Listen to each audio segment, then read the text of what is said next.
Alors, pour tout ce par quoi les pasteurs passent, je veux les rendre hommage ce matin.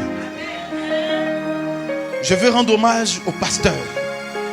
Je veux saluer avec véhémence ces hommes et ces femmes dignes qui pour le salut des âmes ont accepté d'aller contre la volonté de leurs parents pour certains, contre le plan qu'ils s'étaient tracé pour la plupart. C'est l'un des rares métiers dans lequel si tu es pauvre, soit Dieu ne te connaît pas, soit tu es maudit, soit ton Dieu ne bénit pas. À la limite, il n'existe pas. Cependant, quand tu es riche, soit tu es un escroc, soit tu es un voleur, soit tu es un trafiquant, soit tu es un dealer, soit tu es un gourou, ou encore tu es un manipulateur de masse. Quand l'église ne croit pas, c'est que tu n'es pas un. Quand l'église croit, tu es allé chercher des fétiches au Ghana, au Nigeria ou au Bénin. Oui, je vais saluer ces soldats du royaume qui par amour du prochain et passion pour leur appel donnent la priorité aux autres. Délivrance, réception, écoute. En délaissant petit à petit leur famille pour se faire abandonner par ces personnes pour qu'ils délaissent leur famille une fois que ces derniers sont bénis. Je vais saluer ces hommes en toge et au col blanc qui tendent la main quand les autres chutent, les réconfortent et les exhortent quand ils commettent des péchés et des abominations. Mais eux n'ont pas droit à l'erreur.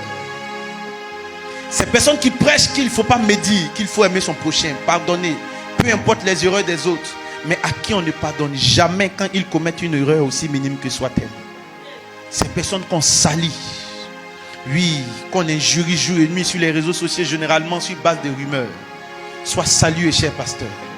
Toi qui es toujours là à l'hôpital, dans des maisons pour prier pour les âmes ou encore dans les veillées funèbres pour apporter aide et réconfort, tout en prêchant pour soutenir la famille endeuillée.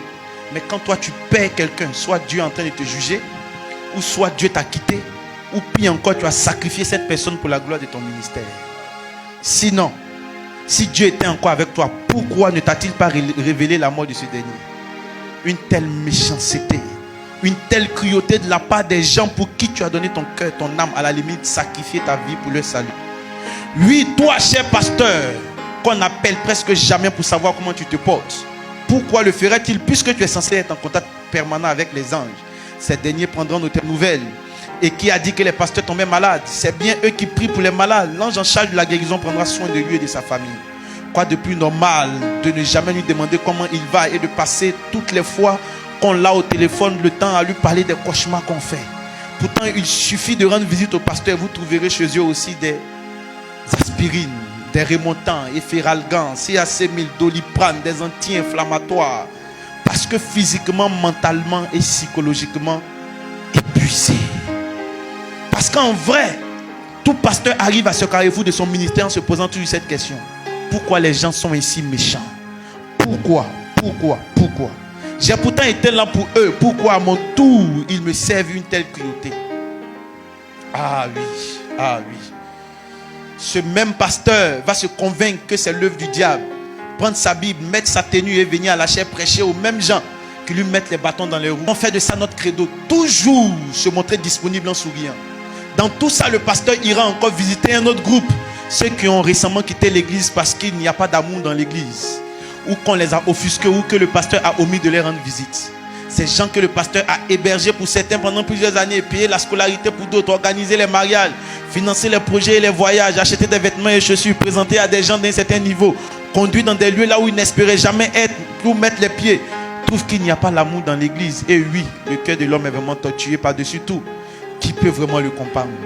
Ces mêmes gens ont le droit d'aller à la plage, d'effectuer des voyages, aller au cinéma, s'offrir des dîners en famille, rire, faire du shopping et poster. Mais le pasteur, s'il le fait, c'est qu'il est devenu charnel. Ah, être pasteur. Quand on voit un jeune cadre de banque, il est super intelligent. Un jeune footballeur, il est certainement né sous une bonne étoile. Un jeune entrepreneur, ça fait rêver. Un jeune politicien, ça donne de l'espoir. Mais quand c'est un jeune pasteur, c'est parce qu'il a échoué sa vie. Comme il n'y avait plus d'avenir, plus d'issue, il a trouvé une échappatoire, devenu pasteur. Oh, homme au cœur méchant et au cou raide, ne voyez-vous pas le travail abattu par ces vénérables hommes qui sacrifient leur santé pour votre épanouissement? Savez-vous le nombre de pasteurs qui souffrent d'hernie, de tension, de cancer, de maladies cardiovasculaires à cause des longues heures de prière, des proclamations, des prêches? Savez-vous l'énergie que ça prend de chasser les démons? Non, vous ne le savez pas. Sinon, vous apprécierez les efforts que fournissent les pasteurs.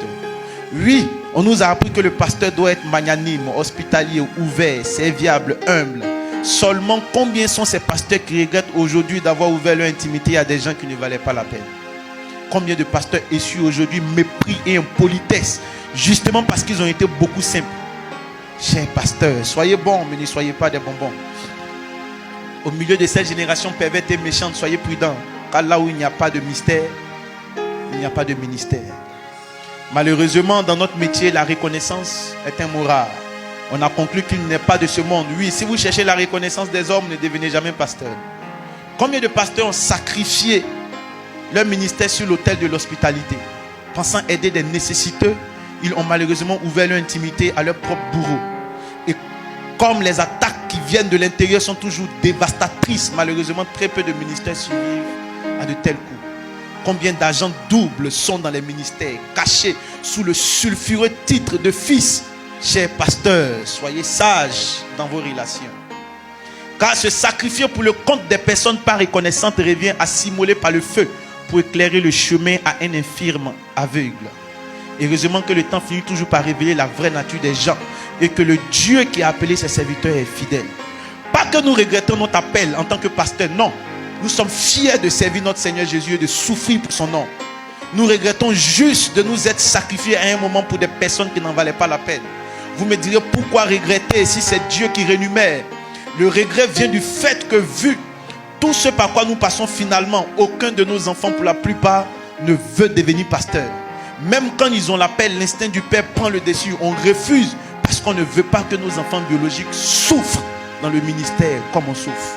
Connaissez-vous le nombre d'enfants de pasteurs qui en veulent à leur père parce que ce dernier les a délaissés pour les histoires d'église? Connaissez-vous le nombre de foyers de pasteurs qui volent en éclats pour cette histoire de ministère? Connaissez-vous le nombre de pasteurs qui n'ont pas d'amis à cause de la trahison et de la méchanceté autour d'eux? Les gens autour des pasteurs ne sont pas pour la plupart sincères.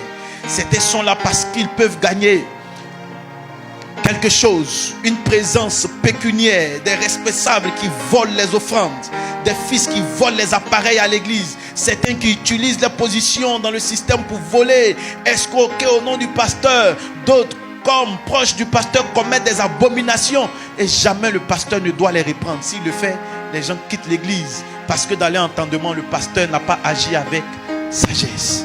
Combien sont ces sœurs qui veulent marier des pasteurs juste parce qu'elles cherchent un mari plus ou moins fidèle, sans comprendre les enjeux et les combats du ministère, et qui une fois mariés font voir de toutes les couleurs à ce dernier pour ensuite demander le divorce? Yako, à tous ces pasteurs qui passent par de tels moments. J'ai connu un pasteur dont l'épouse n'était pas membre de son assemblée. Il avait un ministère authentique, mais sa femme faisait culte ailleurs. Ça ne m'a pas surpris quand j'ai appris la mort de ce dernier. Tout le monde profite des pasteurs et ensuite les abandonne. Pour ceux qui posent la question de savoir le rôle que joue le pasteur dans la société, à pas escroquer, laissez-moi rire. Oui, laissez-moi rire parce que contrairement à ce que beaucoup pensent, 8 pasteurs sur 10 se cherchent. Combien de pasteurs s'en sortent? L'argent des offrandes, si seulement ces gens-là savaient que le pasteur souvent le redistribuait pour la plupart aux mêmes fidèles, ceux d'une manière ou d'une autre. Quant à savoir notre rôle dans la société, notez que nous jouons le rôle de psychologue, de transformateur, de formateur, de conseiller matrimonial, d'avant-gardiste, d'assistant social, d'exorciste, de lanceur d'alerte, de muraille spirituelle, pour ne citer que ça, bien que la liste soit longue. Certains vont plus loin scandale que si l'Afrique est en retard, c'est parce qu'il y a trop d'églises et de pasteurs. Peut-être, peut-être pas. À ces gens, je répondrai ceci. Arrêtez de vous agiter. Les scientifiques, les politiques, les ingénieurs, les architectes, les entrepreneurs, les docteurs, les médecins et autres ne sont pas les seuls bâtisseurs d'une cité. Non. Dieu n'utilise pas que les corps de métier pour élever une nation. Bien que tous travaillent pour accomplir son plan parfait et nos nations, vous devez comprendre que les pasteurs jouent un rôle prépondérant. Bien que des femmes et des hommes de science, de qualité, soient très importants et qu'on ait besoin des acteurs sociaux, éducatifs et économiques de qualité, il est cependant important de noter que tous ces acteurs sont chapeautés par la pastorale pour des lumières de plusieurs ordres. Alors s'il est vrai que nous avons besoin de systèmes de qualité pour élever nos nations, il est aussi vrai que nous avons besoin d'un système ecclésiastique de qualité. Car c'est le prophétique qui régule et établit la politique, jamais le contraire. Venu dire en fait à cette génération que les pasteurs ne sont pas des personnes qu'il faut banaliser. Ce sont des personnes qui se battent pour l'avenir de plusieurs. Ce sont des personnes qui se battent pour écrire l'histoire de cette humanité. Dans nos sociétés où beaucoup de personnes étaient des braqueurs, ont été transformées par le message des pasteurs. Beaucoup de femmes voulaient abandonner leur mari, mais sont venues au bureau, le pasteur les a confortés. Des foyers qui devaient voler en éclats, le pasteur a prêché. Ces foyers ont été solidifiés. Beaucoup d'enfants qui étaient rebelles à leurs parents, après un message, se sont repentis. La cellule familiale recréée. Beaucoup de familles qui étaient divisées ont été unies après que les pasteurs aient prêché le pardon. Quand nos nations sont en guerre, qui est-ce qu'on appelle? Les guides religieux. Parce que nous sommes le pont entre Dieu et les humains. Les pasteurs ne méritent pas une telle cruauté, une telle méchanceté. Pour ceux qui se cachent derrière les caméras pour insulter les pasteurs matin, midi et soir, soyez-en sûrs, le Dieu que nous servons est fidèle. C'est un Dieu qui ne laissera pas impuni tout le mal qui est fait aux pasteurs. 4 000 à 5 000 pasteurs démissionnent chaque année. Ils n'abandonnent pas parce qu'ils manquent de foi en Dieu. Ils n'abandonnent pas parce qu'ils ne croient pas à l'appel de Dieu placé sur leur vie. La plupart n'abandonnent même pas pour des raisons financières. Les pasteurs démissionnent parce qu'ils sont submergés par l'épuisement mental. Tant que vous ne serez pas pasteur, vous ne comprendrez jamais pleinement ce que c'est de porter les charges spirituelles pour les gens. Se lever au milieu de la nuit, prier pour sa famille de foi. Se réveiller au milieu de la nuit, sentir le poids de quelqu'un, intercéder pour la personne. Le pasteur qui est dépassé par l'inquiétude d'une personne absente. Pourquoi l'église ne croit pas? Comment prêcher? Quoi enseigner? Comment l'appliquer? Et ensuite se fait critiquer. Et c'est au pasteur qu'on dit il doit mieux faire. Les pasteurs se tiennent au milieu des commérages, au milieu des mariages brisés. Les pasteurs consolent ceux qui ont subi une perte. Les pasteurs naviguent dans les eaux des gens imparfaits avec le désir de voir chacun s'épanouir dans sa foi. Ils aspirent au percées spirituel. Votre pasteur désire le meilleur pour vous. Les pasteurs entendent ce qu'on dit d'eux, de leurs enfants, de leur famille. Malgré tout ça, ils sont toujours là, souriants. Non, ne soyez pas complices de ceux qui tuent les hommes de Dieu. Pourquoi croyez-vous que plusieurs pasteurs meurent d'AVC? C'est justement à cause de la méchanceté dont cette humanité fait montre. Faites attention, peuple de Dieu. Jamais Dieu ne laissera impunir toutes ces personnes qui ont menti sur des pasteurs, les ont jetés à la vindicte populaire. Ceux qui ont volé, escroqué des pasteurs, les laissant endettés, seuls face au poids du ministère. Jamais Dieu ne laissera cela impuni. Même s'ils sont déjà morts, ces pasteurs. Pour ceux qui nous ont dévancés, ceux qui ont laissé leurs veuves, orphelins qui ont été abandonnés, pour ceux qui ont... Et après, les gens ont déserté l'église. Dès que le pasteur est mort, Dieu ne laissera pas cela impuni. Psaume 116, verset 15. La Bible dit, elle a du prix aux yeux de Dieu la mort de ses saints. Proverbe 3, 33. La malédiction de l'Éternel est dans la maison du méchant, mais il bénit la demeure du juste. Matthieu 23, 29. Malheur à vous, scribes, pharisiens, hypocrites, parce que vous bâtissez le tombeau des prophètes et ornez le sépulcre des justes. Et que vous dites, si nous avions vécu du temps de nos pères, nous ne serions pas joints à ceux qui répandent le sang des prophètes. Vous témoignez ainsi contre vous-même que vous êtes des fils de ceux qui ont tué les prophètes. Combien donc la mesure de vos pères, serpents, race de vipères? Comment échapperez-vous au châtiment de la géhenne? Matthieu 23, 37. Jérusalem, Jérusalem, qui tue les prophètes et qui lapide ceux qui sont envoyés. C'est comme on peut dire Agoville, Agoville, qui tue les prophètes et persécute les oints de Dieu. Abidjan, Abidjan, qui tue les prophètes et persécute les oints de Dieu. RDC, RDC, qui tue les prophètes et lapide les oints de Dieu. Luc 11, 48 à 51.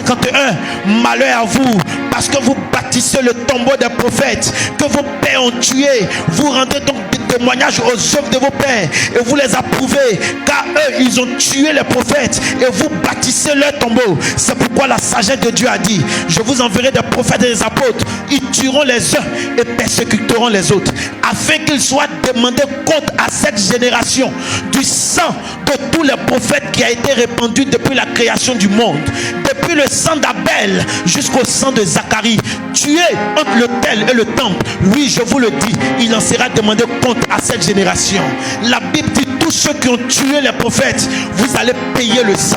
Vous qui avez monté des coups contre les serviteurs de Dieu, vendu de faux témoignages, brisé des ministères, menti sur des hommes de Dieu, on vous envoie, vous faites des coups, vous salissez les hommes de Dieu, vous racontez des choses, vous dites que vous en draguez, vous mentez, que s'il vous a cherché dans le bureau, vous mentez qu'il a voulu vous violer, et puis on répand les rumeurs, le ministère est détruit, on vous a envoyé, vous allez payer, vos enfants vont payer, vos parents vont payer. La Bible déclare, il vous sera redemandé le sang des prophètes. Oui, vous qui avez fait pleurer des prophètes, vos enfants payeront. La malédiction de l'Éternel est dans la maison du méchant. Vous qui avez détruit des ministères, empoisonné des pasteurs, fils de la race de Caïn, vous allez payer. Vous payerez. Vous payerez. Vous sera redemandé le sang des prophètes. Et vous rendrez compte. Soyez des défenseurs des hommes de Dieu, mes enfants. Défendez vos prophètes. Ne les tuez pas. Ne bâtissez pas leur tombeau. Devenez des défenseurs. Ne permettez pas qu'on salisse le nom de votre ministère. Qu'on salisse le nom de vos pasteurs. C'est une guerre des principautés. Soutenez vos pasteurs. Soutenez vos pasteurs.